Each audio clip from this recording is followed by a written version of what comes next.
Negative आवेश हो जाएं तो भी उनके बीच में प्रतिकर्षण का बल ही लगता है। तो इससे एक परिभाषा बनकर आती है कि समान आवेश एक दूसरे को प्रतिकर्षित करते हैं और विपरीत आवेश एक दूसरे को आकर्षित करते हैं। तो समान आवेश के बीच में प्रतिकर्षण होता है और विपरीत आवेश के बीच में हमेशा आकर्षण का बल लगता है। इसी संदर्भ में आगे देखते हैं कि दोस्तों कि वैद्युत आवेश किन किन कारणों से उत्पन्न होता है। तो इसके कारण देखिएगा, कारण क्या क्या है कि वैद्युत आवेश किन किन कारणों से उत्पन्न होता है। नंबर 1, घर्षण के द्वारा। घर्षण द्वारा कैसे उत्पन्न होता है? आप एक छोटा सा प्रयोग कर सकते हैं अपने साथ सामने रखे हुए। आप अपनी पेंसिल लीजिए, अपने बालों से उसको रगड़िएगा और कागज के छोटे छोटे टुकड़ों के पास ले जाइए, तो हम देखते हैं कि वो कागज के टुकड़े आपकी पेंसिल पर चिपक जाते हैं। क्यों चिपके ऐसे? जब आपने कागज के टुकड़े तोड़ा था तो उसके जो इलेक्ट्रॉन हैं उसमें भी स्थानांतरण हो गया। आपने पेंसिल को जो कि कांच की या एबोनाइट की बनी हुई थी उसे अपने बालों से रगड़ा तो घर्षण हुआ, तो उसमें भी क्या बालों और पेंसिल के बीच में इलेक्ट्रॉनों का ट्रांसफर हो गया था, आदान प्रदान हो गया था, तो उससे क्या आवेश उत्पन्न हो गया था। दूसरा इसका कारण हो सकता है प्रेरण के द्वारा। प्रेरण अर्थात मोटिवेशन के द्वारा। आप इस परिकल्पना को जान सकते हैं, समझ सकते हैं प्रेरण क्या होता है। जब हमारे सामने खड़ा हुआ व्यक्ति कुछ अधिक अच्छी बातें करता है तो हम देखते हैं कि उसकी बातों को हम अनुग्रह करना शुरू कर देते हैं। ऐसे ही यदि किसी आवेश के पास में कोई अन्य वस्तु रख दी जाए तो उस वस्तु पर भी उसके जैसा तो नहीं लेकिन उसका विपरीत आवेश आना शुरू हो जाता है। अगर मान लीजिए एक प्लेट, हम मान लें कि इस प्लेट पर एक पॉजिटिव चार्ज है, तो इसके सम्मुख यदि कोई दूसरी प्लेट रख दी जाए तो इस पर ऋणात्मक आवेश आना शुरू हो जाएगा। क्यों? क्योंकि ये पॉजिटिव जिस पर इलेक्ट्रॉनों की कमी है पहले से ही, ये दूसरी प्लेट के इलेक्ट्रॉनों को बढ़ाने का काम करता है, जिससे उसके ऊपर निगेटिव आवेश आना शुरू हो जाता है। ये प्रेरण की घटना है। दूसरा तीसरा इसका हो सकता है चालन के द्वारा। चालन कैसे होता है? तुम जानते हैं कि भी अगर हम देखें, अगर नमक जिसे हम NaCl सोडियम क्लोराइड बोलते हैं जिसे जल में घोल दिया जाए तो क्या होता है कि उसमें Na पार्टिकल अलग हो जाता है, Cl पार्टिकल अलग हो जाता है। उसमें यदि विद्युत धारा का प्रवाह किया जाए तो वो चलने शुरू हो जाते हैं। तो इसमें क्या कहता कि Na के ऊपर प्लस आवेश आ जाता है और Cl के ऊपर ऋण आवेश आ जाता है। अगर बात करें अगले टॉपिक की, अगला टॉपिक हमारा है वैद्युत संरक्षण।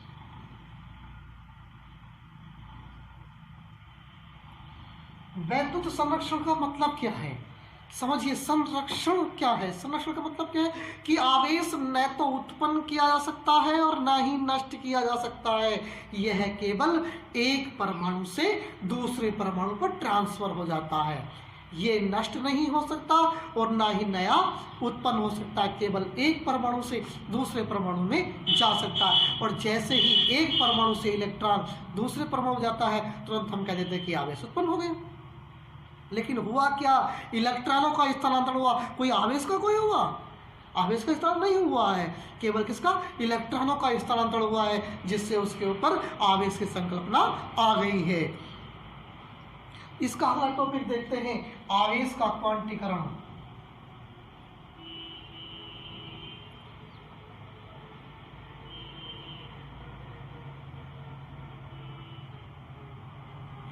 आवेश का क्वांटीकरण बहुत अच्छा टॉपिक है दोस्तों। इससे कम से कम एक क्वेश्चन बनने की संभावना रहती है। आवेश का क्वांटीकरण का मतलब क्या है? क्वांटीकरण का मतलब है बांटना।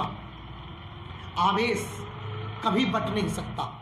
अगर किसी भी वस्तु की अगर हम बात करें, किसी भी तत्व की बात करें, किसी परमाणु की बात करें, तो उस पर जितना भी आवेश है वो पूर्ण आवेश होता है, कभी भी आवेश को बांटा नहीं जा सकता। अर्थात यदि किसी के ऊपर हमने कहा कि भाई किसी वस्तु का आवेश प्लस Q है, यानी कि ऐसे मान लीजिए Q बराबर +2 कूलाम उस पर आवेश है तो वह +2 कूलाम ही होगा, +2.5 नहीं हो सकता। अर्थात हम कह सकते हैं कि 2.5 नहीं हो सकता। क्यों नहीं हो सकता? क्योंकि आवेश कहीं बट नहीं सकता। आवेश किससे आया? इलेक्ट्रॉन से। इलेक्ट्रॉन का आवेश कितना होता है? इलेक्ट्रॉन का आवेश जो कि E से डिनोट किया जाता है। क्या E को हम बांट सकते हैं? इलेक्ट्रॉन को बांट सकते हैं? कभी नहीं बांट सकते। इलेक्ट्रॉन कभी नहीं बढ़ सकता, इसलिए आवेश का कभी क्वांटीकरण नहीं हो सकता। तो क्वांटीकरण क्या है? कि आवेश इलेक्ट्रॉन के आवेश का पूर्ण गुणज होता है। किसी भी वस्तु पर आवेश इलेक्ट्रॉन के आवेश का पूर्ण गुणज होता है, उसे कभी बांटा नहीं जा सकता। अर्थात यदि किसी वस्तु पर, किसी परमाणु पर अगर हम आवेश की बात करें तो परमाणु पर कितना आवेश होता है? किसी भी परमाणु का आवेश +Ne या -Ne के बराबर होता है। ये ना तो E/2 हो सकता, ना E/4 हो सकता, ना E/3 हो सकता। ये कभी भी नहीं बढ़ सकता है। आवेश की योज्यता की बात करते हैं।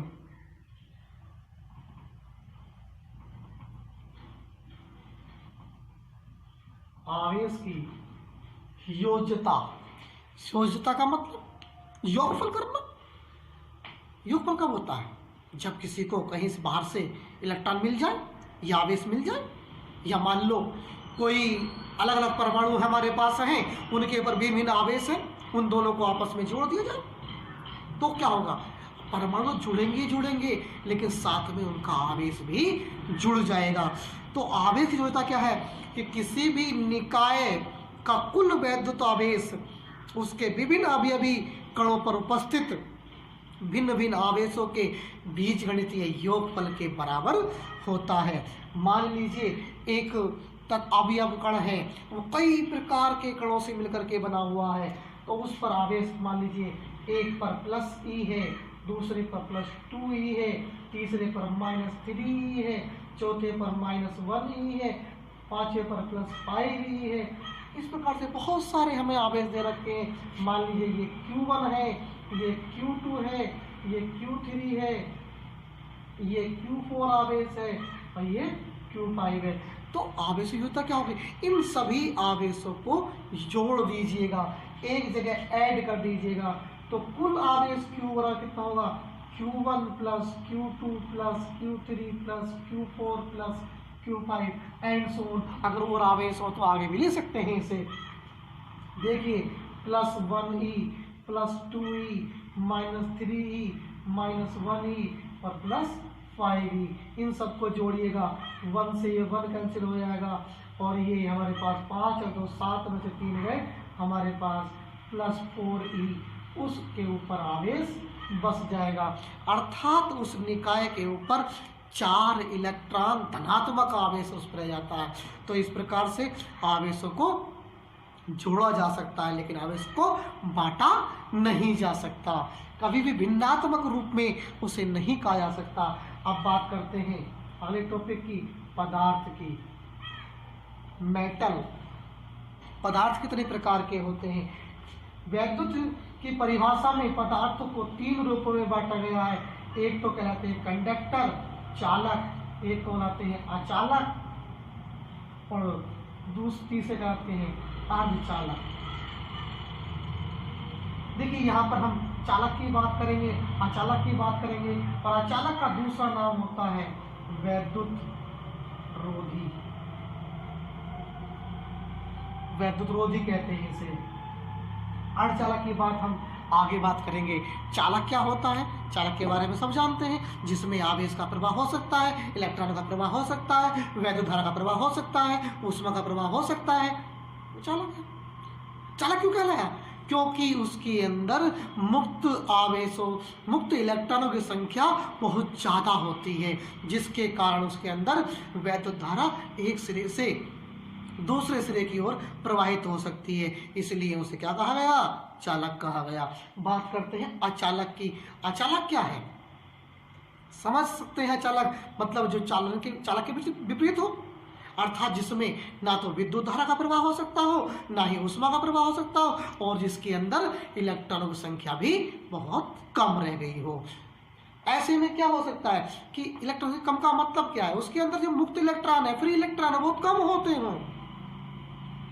मुक्त इलेक्ट्रॉन कौन से होते हैं? जो उसकी उस तत्व की, उस परमाणु की बाह्यतम कक्षा में होते हैं, वो उसके मुक्त इलेक्ट्रॉन कहलाते हैं, क्योंकि उन पर नाभिक का आकर्षण बल बहुत कम लगता है। इसलिए वे अपने ही परमाणु के अंदर, अपने ही तत्व के अंदर मुक्त रूप से भ्रमण करते रहते हैं, इसलिए उन्हें मुक्त इलेक्ट्रॉन कहा जाता है। तो मुक्त इलेक्ट्रॉन के आधार पर परिभाषा निकालिएगा कि जिन पदार्थों के अंदर मुक्त इलेक्ट्रॉन सबसे ज़्यादा होते हैं उन्हें हम चालक कहते हैं, और जिनमें बहुत कम होते हैं उन्हें हम अचालक कहते हैं। चालन के आधार पर हम बात करें तो जिनमें ऊष्मा का प्रवाह और वैद्युत प्रवाह हो जाता है वो चालक कहलाए जाते हैं, और जिनमें ना तो विद्युत का प्रवाह होता है और ना ही ऊष्मा का प्रवाह होता है उन्हें हम अचालक कहते हैं। अर्धचालक क्या होते हैं? अर्धचालक एक सामान्य तौर पर चालक और अचालक के बीच की कड़ी होती है। इसमें ना तो इलेक्ट्रॉन ज़्यादा होते हैं और ना ही इसमें इलेक्ट्रॉन इतने कम होते हैं, ये दोनों के मध्यम में होते हैं। यदि अर्धचालक का ताप बढ़ा दिया जाए, उसको टेम्परेचर दिया जाए, तो उसके अंदर से इलेक्ट्रॉन उत्पन्न हो जाते हैं और वो चालक का काम करने लगता है। अगर उसका ताप घटा दिया जाए तो उसके अंदर इलेक्ट्रॉन बंध जाते हैं और वो अचालक का काम करने लगता है। तो अर्धचालक चालक भी है और अचालक भी है, लेकिन एक निश्चित ताप के ऊपर। अगर ताप कम है तो अचालक है और ताप ज़्यादा है तो वो चालक है। तो समझ में आए दोस्तों? ये अगला टॉपिक देखते हैं दोस्तों, दो बिंदु आवेशों के मध्य लगने वाला बल अर्थात कूलाम का नियम। देखिए दोस्तों, ये यूपी बोर्ड परीक्षा के लिए, सीबीएसई बोर्ड परीक्षा के लिए सबसे अच्छा और मोस्ट इम्पोर्टेंट आर्टिकल भी है। इसमें हम देखेंगे कि दो बिंदु आवेशों के बीच में जो लगने वाला बल होता है वो कितना होता है, क्या इसका सूत्र होता है, क्या इसके अंदर जो आने वाली राशियां हैं वो क्या क्या होती हैं, उनके मान क्या क्या होते हैं। देखिए दोस्तों, अभी मैं पीछे बात कर चुका हूँ कि आवेश दो हैं, एक धनात्मक है और एक ऋणात्मक है, और कहा था आप साथ में कि समान आवेश हैं तो उनके बीच में प्रतिकर्षण बल लगेगा, विपरीत आवेश हैं तो उनके बीच में आकर्षण बल लगेगा। अगर दो आवेश एक दूसरे से बहुत ही कम दूरी पर रखे हों, बिंदु आवेश की बात कर रहे हैं, बहुत ही कम दूरी पर रखे हों, तो उनके बीच में कोई ना कोई आकर्षण या प्रतिकर्षण का बल कार्य करने लगता है। यही बात कूलाम ने कही थी कि दो बिंदु आवेशों के बीच लगने वाला आकर्षण या प्रतिकर्षण का बल, लगने वाला आकर्षण या प्रतिकर्षण का बल उन दोनों आवेशों के गुणनफल के समानुपाती होता है और उनके बीच की दूरी के वर्ग के व्युत्क्रम समानुपाती होता है। मान लीजिएगा ये दो बिंदु आवेश हैं, ये Q1 है और ये बिंदु आवेश ये है Q2 है। इन दोनों आवेशों की जो बीच की दूरी है वो r है। तो इन दोनों बिंदुओं के बीच कार्य करने वाला बल ये आकर्षण का भी हो सकता है और प्रतिकर्षण का भी हो सकता है। तो F समानुपाती Q1 Q2 upon r square के होगा। अगर समानुपाती का यहाँ से चिन्ह हटाया जाए तो एक नया कांस्टेंट K मान सकते हैं। F बराबर K Q1 Q2 upon r square हो जाता है। K क्या है? K यहाँ पर समानुपाती नियतांक है और जिसका मान प्रयोगों के द्वारा निकाला गया तो 9 गुणा 10 की घात 9 न्यूटन मीटर स्क्वायर प्रति कूलाम स्क्वायर इसका मान निकाला गया। फिर बाद में इस मान को 1/4 पाई एप्सिलॉन नॉट के रूप में लिख दिया गया। अगर ये हम K का मान इस सूत्र में रखें तो हमारे पास सूत्र बन जाता है F बराबर 1/4 pi epsilon 0 into Q1 Q2 upon r square बन जाता है। ये है अभिष्ट सूत्र कूलाम के नियम का।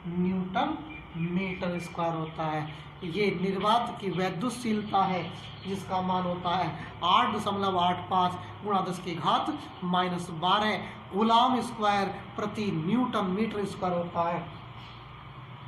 अब यहाँ से अगर हम देखें आगे बढ़े, यदि हम ये कह दें यदि दोनों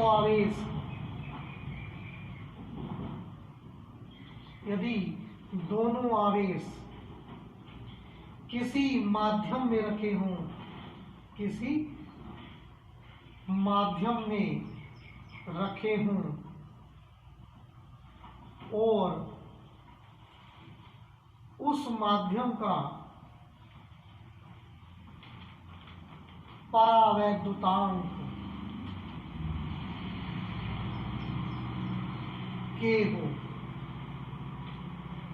तब क्या होगा? तब लगने वाला बल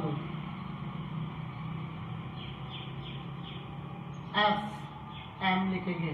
Fm मतलब फोर्स इन मीडियम,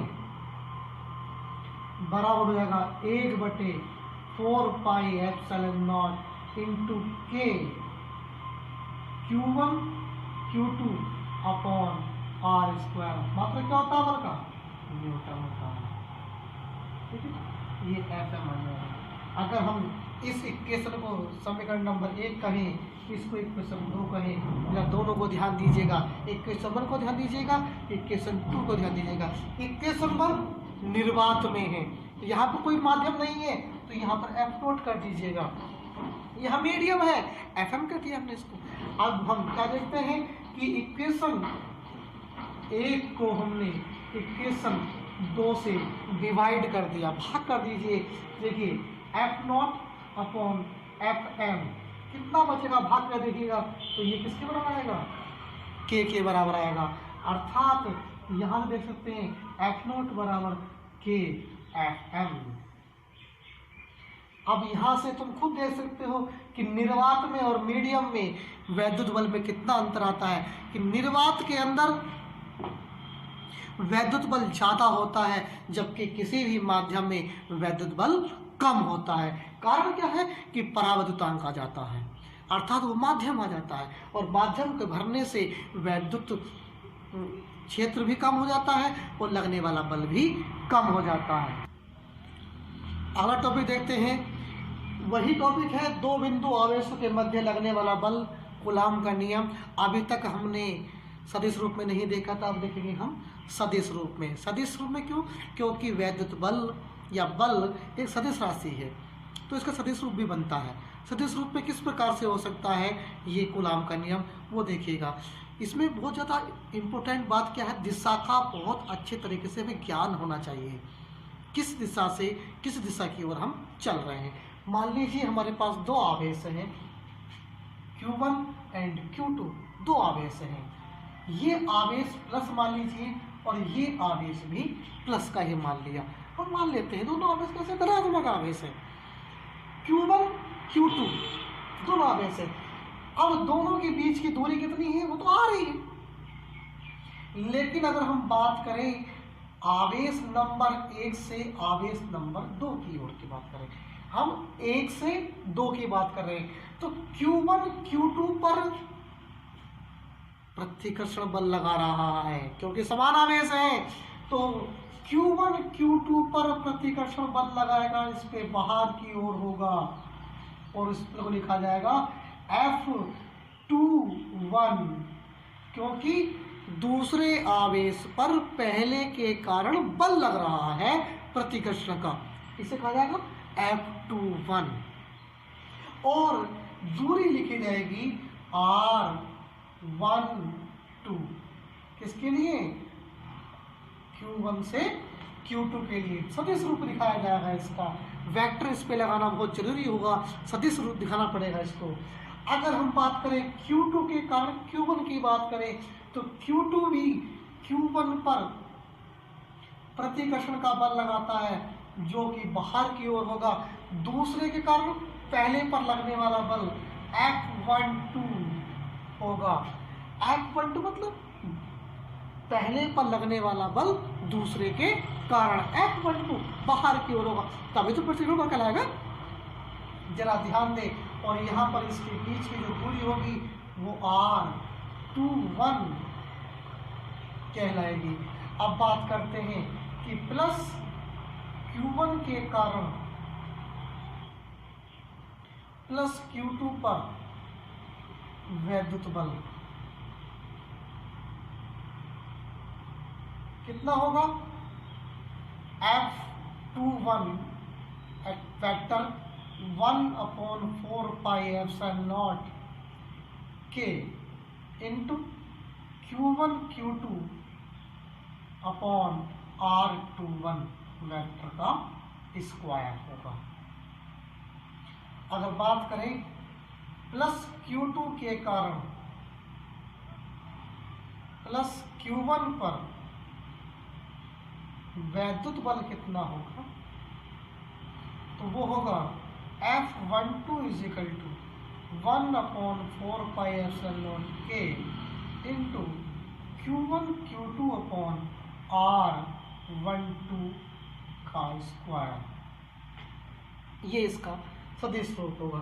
दिशा की बात करें तो ये होगा 1 से या इस 1 से 2 की ओर, और इसकी बात करें तो ये होगा 2 से 1 की ओर।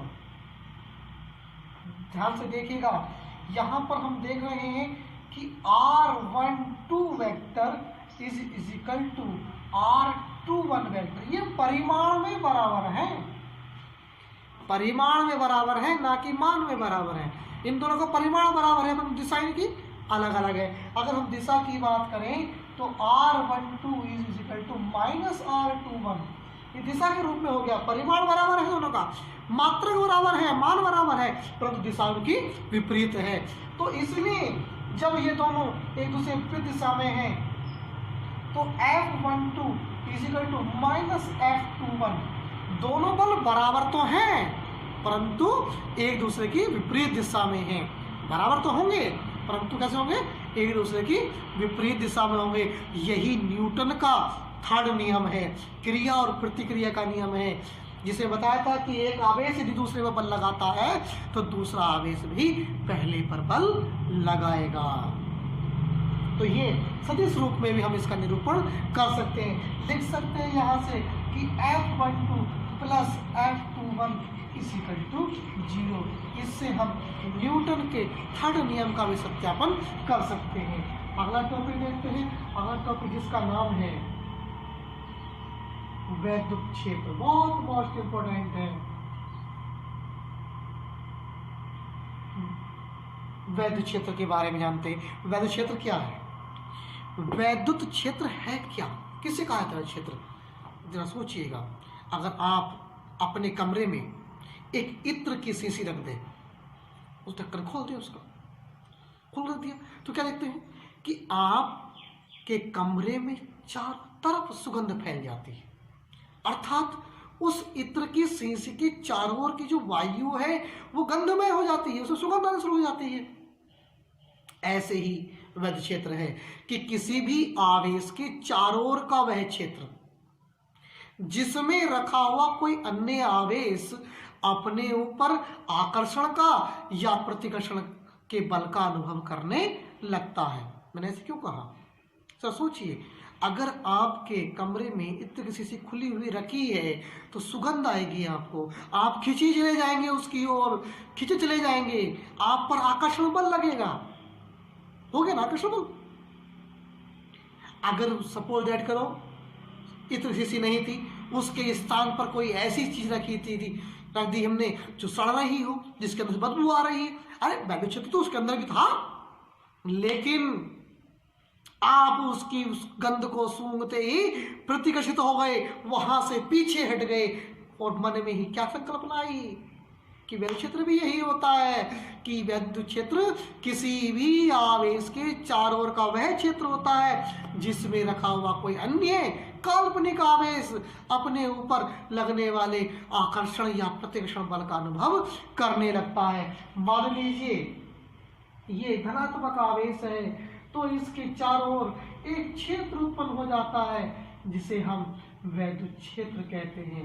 अगर इस वैद्युत क्षेत्र में कोई परीक्षण आवेश रख दें, मान लीजिए दूसरा प्लस आवेश रख दिया हमने, तो इसके ऊपर प्रतिकर्षण का बल आना शुरू हो जाएगा। अगर इसी के अंदर हमने नेगेटिव चार्ज रख दिया तो इसके अंदर क्या होगा, आकर्षण का बल लगना शुरू हो जाएगा। सपोज इसी प्रकार से अगर हम नेगेटिव चार्ज को केंद्र मान लें तो इसके चारों ओर भी एक क्षेत्र उत्पन्न हो जाएगा जिसके अंदर, जिसके क्षेत्र में रखा हुआ कोई भी परीक्षण आवेश, चाहे वो नेगेटिव हो चाहे पॉजिटिव हो, अगर पॉजिटिव है तो उस पर आकर्षण बल लगेगा और नेगेटिव है तो उस पर प्रतिकर्षण का बल अनुभव करने लगता है। तो वैद्युत क्षेत्र क्या है, वैद्युत क्षेत्र है किसी भी आवेश के चारों ओर का क्षेत्र जिसके कारण उसमें रखा हुआ कोई अन्य परीक्षण आवेश अपने ऊपर आकर्षण या प्रतिकर्षण बल का अनुभव करने लगता है, उसे हम क्या कहते हैं, वैद्युत क्षेत्र कहते हैं। वैद्युत क्षेत्र से अगला टॉपिक बन जाता है वैद्युत बल रेखाएं।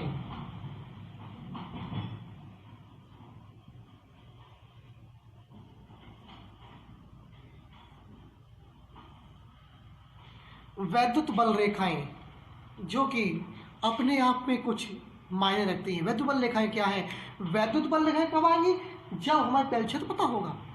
भाई किसी भी आवेश के चारों ओर वैद्युत क्षेत्र होता है, अगर वैद्युत क्षेत्र को प्रकट करने के लिए हम काल्पनिक रेखाओं की मदद लें तो वैद्युत बल रेखाएं कहलाएंगी।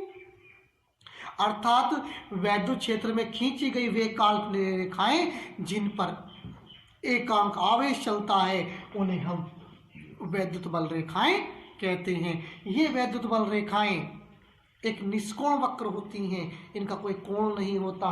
ध्यान दीजिए इस बात पर, अगर ये प्लस चार्ज है और ये नेगेटिव चार्ज है, प्लस का वैद्युत क्षेत्र अलग होगा, नेगेटिव का वैद्युत क्षेत्र अलग होगा।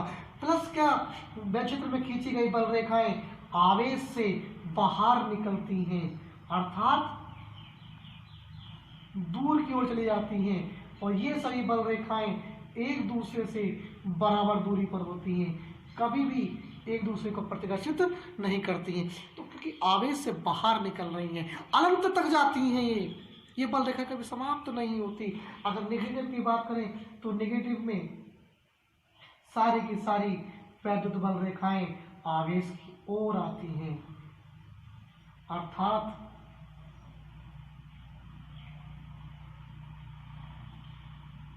बात आती है कि ये कि धनात्मक आवेश से वैद्युत बल रेखाएं बाहर निकलती हैं और ऋणात्मक आवेश की बात करें तो वैद्युत बल रेखाएं अंदर प्रवेश करती हैं। अब यहाँ पर देखिए एक बात को समझिएगा, ध्यान से समझिएगा। प्लस आवेश से वैद्युत बल रेखाएं बाहर निकल रही हैं, नेगेटिव आवेश से वैद्युत बल रेखाएं अंदर आ रही हैं। अगर मैं दो आवेशों की बात करता हूँ, एक प्लस एक माइनस है, अगर प्लस आवेश और माइनस आवेश की बात करें लगातार एक साथ बात करें दोनों की, तो प्लस से बल रेखाएं निकलेंगी और माइनस में प्रवेश कर जाएंगी। इसीलिए प्लस और माइनस विपरीत आवेश है, इनके बीच में आकर्षण का बल लगता है, खिंच जाता है। एक से बल रेखा निकलती है तो दूसरे में प्रवेश कर जाती है, दोनों में अट्रैक्शन हो जाता है। अगर विपरीत बात कर दी जाए, यह प्लस कर दी जाए, दूसरे से प्लस कर दी जाए, तो इस पर भी प्लस आवेश, दूसरे में प्लस आवेश, इससे वैद्युत बल रेखाएं बाहर निकल रही हैं, इससे वैद्युत बल रेखाएं बाहर निकल रही हैं, तो क्या होगा, दोनों से बाहर निकल रही हैं बल रेखाएं, क्योंकि बल रेखाएं एक दूसरे को कभी नहीं काट सकती, क्योंकि जिस स्थान पर काटेंगी उस स्थान पर वैद्युत क्षेत्र की दो दिशाएं हो जाएंगी, जो कि असंभव है। तो प्लस से निकलने वाली बल रेखाएं दूसरे धनात्मक आवेश से निकलने वाली रेखाएं कभी काटेंगी नहीं, और वो क्या कहेंगी, एक दूसरी दिशा में मुड़ जाएंगी, और अर्थात हम कह सकते हैं कि दोनों आवेश जो समान थे वो एक दूसरे को प्रतिकर्षित करने लगते हैं। तो इसलिए कहा जाता है कि समान आवेश प्रतिकर्षण करते हैं और विपरीत आवेश हमेशा आकर्षण करते हैं। अगला टॉपिक देखते हैं, वैद्युत क्षेत्र की तीव्रता, अर्थात किसी भी आवेश के चारों ओर जो बल क्षेत्र उत्पन्न हुआ है उसकी तीव्रता कितनी होती है, कितनी तीव्रता कहलाएगी, क्या उसका मात्रक होगा, क्या उसकी विमा होगी, वो देखते रहा। देखिए परिभाषा देखते हैं, इसकी परिभाषा क्या होती है, और परिभाषा कोई रटने की आवश्यकता नहीं है, सिर्फ समझिएगा, ध्यान से समझिएगा, सब कुछ याद हो जाएगा, कोई भी खास पढ़ने की आवश्यकता नहीं रहेगी आपको। ध्यान दीजिए, किसी भी वैद्युत क्षेत्र की तीव्रता E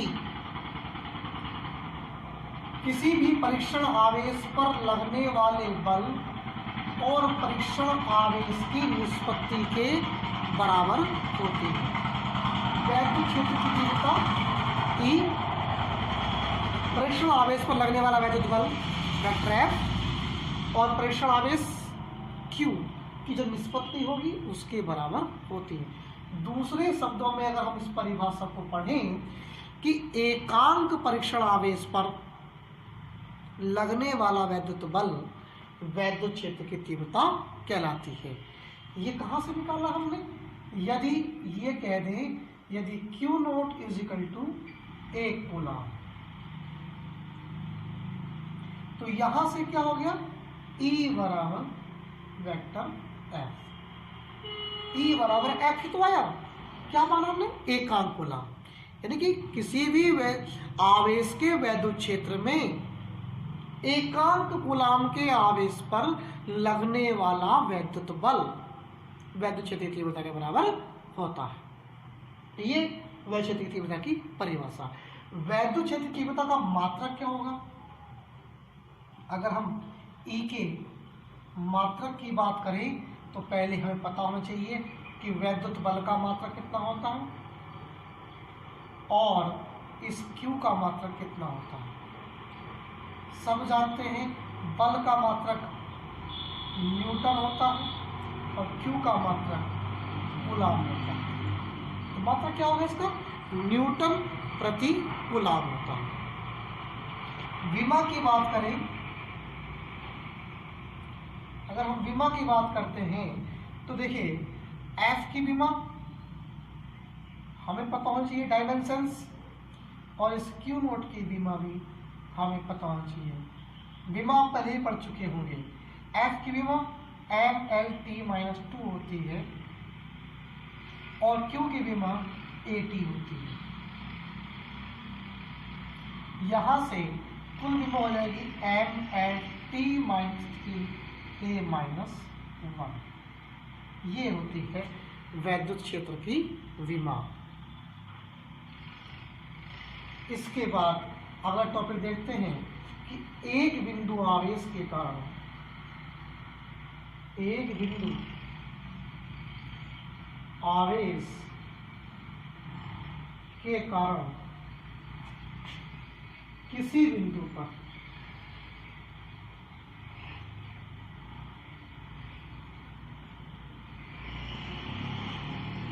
वैद्युत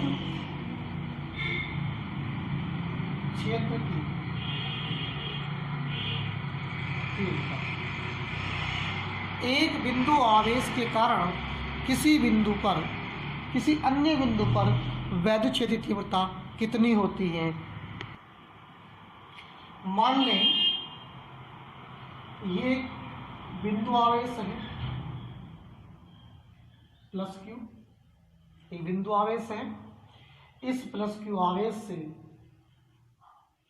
किसी दूरी पर, मान लें R दूरी पर एक बिंदु है P, जिस पर हम वैद्युत क्षेत्र की तीव्रता ज्ञात करनी है। मान लें कि इस बिंदु P पर कोई परीक्षण आवेश Q नोट रखा है, परीक्षण आवेश रखा है, जिस पर हमें देखना है कि इस बिंदु पर कितना वैद्युत क्षेत्र है, तो उस स्थान हम मान लेंगे पहले की कोई परीक्षण आवेश रखा है, Q0 रखा है। अब आप खुद सोचिएगा, इस पर भी आवेश है और इस पर भी एक आवेश है, एक प्लस Q आवेश है और दूसरा मान लीजिए ये प्लस Q0 परीक्षण आवेश है। जब दो आवेश एक दूसरे से कुछ दूरी पर रखे होते हैं तो उसके लिए कूलाम का नियम प्रयोग किया जाता है। तो कूलाम का नियम क्या है? कूलाम के नियम अनुसार, कूलाम के नियम अनुसार लगने वाला बल, तो बल क्या कीजिएगा? बल हो गया आपका F बराबर 1/4 pi epsilon not into Q0 upon R square Newton हो गया। क्या करना है हमें कि एक आवेश बिंदुओं पर Q मान लिया है प्लस Q, इससे R दूरी पर बिंदु P पर हमें वैद्युत क्षेत्र तीव्रता ज्ञात करनी है। इस बिंदु पर हम एक परीक्षण आवेश Q0 की कल्पना कर लेते हैं। इस परीक्षण आवेश रखने से दो आवेश हो गए जो एक दूसरे से R दूरी पर हो गए। दोनों आवेशों के बीच में कोई ना कोई आकर्षण या प्रतिकर्षण का बल कार्य करता है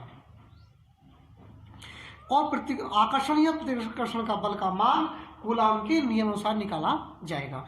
तो कूलाम के नियम अनुसार लगने वाला बल जो होगा वो होगा F बराबर 1/4 pi epsilon 0 into Q0 upon R square. यदि ये दोनों आवेश किसी माध्यम में रखे हों तो उस माध्यम में परिवर्तन के हो तो यहाँ पर K और लगा देंगे, किसी माध्यम में रखे हो तो। अब बल हमारे पास आ गया और हमने पढ़ी थी वैद्युत क्षेत्र की तीव्रता E बराबर F/Q0। तो बिंदु P पर प्लस Q आवेश के कारण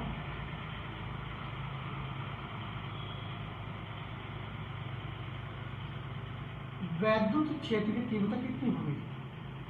वैद्युत क्षेत्र की तीव्रता E बराबर वेक्टर F अपॉन Q0, क्योंकि वहां पर में कितना रखा है? Q0 रखा है। तो E बराबर हो गया 1/4 pi epsilon 0 into Q0 upon R square into Q0 से Q0 काट देंगे। E बराबर 1/4 pi epsilon 0 into Q upon R square. ये हो गई अभिष्ट वैद्युत क्षेत्र तीव्रता न्यूटन प्रति कूलाम। यदि हम ये कह दें, यदि माध्यम निर्वात हो अर्थात K बराबर 1 रखने पर, तो E बराबर 1/4 pi epsilon not into Q upon R square होगी और मात्रक रहेगा न्यूटन प्रति कूलाम। तो इस प्रकार से वैद्युत क्षेत्र की तीव्रता किसी भी बिंदु आवेश के कारण किसी अन्य बिंदु पर हम ज्ञात कर सकते हैं। धन्यवाद दोस्तों, आज के लिए इतना ही काफ़ी है। अगली वीडियो फिर मिलते हैं और यदि आपको वीडियो पसंद आए तो लाइक कीजिए, सब्सक्राइब कीजिएगा और अपने दोस्तों को फॉरवर्ड कीजिएगा ताकि वो इस वीडियो का अति लाभ उठा सके और अपने इस परीक्षा में अधिक से अधिक मार्क्स प्राप्त कर सके। धन्यवाद।